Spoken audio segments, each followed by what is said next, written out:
Next one down is the shape tool. Okay, now the shape tool is kind of like the marquee tool in that you can draw a shape, but when you let go, it's going to fill it. Okay, and it's going to fill it with every color you have down here. All right. Now you can actually add a stroke to this. Okay, right now it's set to nothing. I can go ahead and create a stroke, and I have a 1 pixel white or a 3-point white stroke around this. I can increase that. Okay, see that? All right. Shape tool. I'm going to go ahead and delete that shape tool, and let's draw another shape. Okay, so rounded. Okay, so let's look at another one. Let's look at the rounded rectangle tool. Okay, so I'm going to go ahead and click and drag and draw out this shape like so. And you can see over here I have a shape layer. Whoops. A shape layer. Okay, now I have some options over here for working with this. I can actually make the corners rounder by dragging on these. Yeah. Okay, I can unhook the chain right here, which will unlink the corners, and now I can just make some rounded. Okay, like so.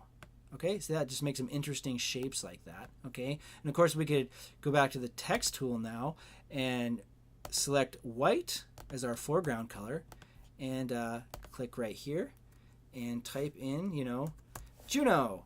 Okay, and let's see, it's actually stuck to, there we go. It was stuck to the left or right justified, left justified. We'll put it right in the center. Select my move tool, and okay, why? Who knows? I just wanted to make that. I can select my shape again and go to the transform tools now and shrink it down exactly the size I want it using the transform control tools that we looked at when we were looking at the move tool originally. And so there. Okay, I'm going to hit enter on that. So now I have this shape. I can select the Juno text, hold down shift and select the shape below and just move this over here. And now Juno has her own little badge next to her little logo. Okay, so let's go ahead and delete Juno and delete that shape. Next shape on the list is the ellipse. Okay, and obviously that's just to make a round shape. All right. Okay, next on the list here is the polygon tool. I can create a polygon. All right, like so. And let's see, we can of course change the color. We can add a stroke to this. Go ahead and add a blue one so you can see it really well. And we'll increase the point size here. Maybe we'll make this, 7.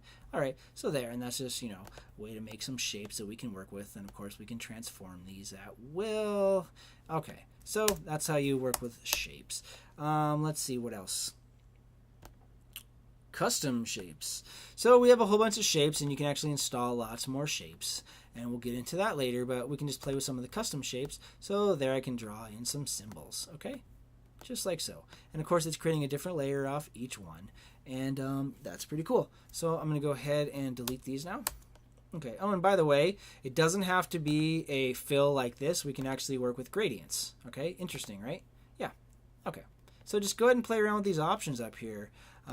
Yeah, okay, of course we can fill these with patterns as well, even our weird defined patterns that I was playing with earlier. Okay, so there we go, the shape tool.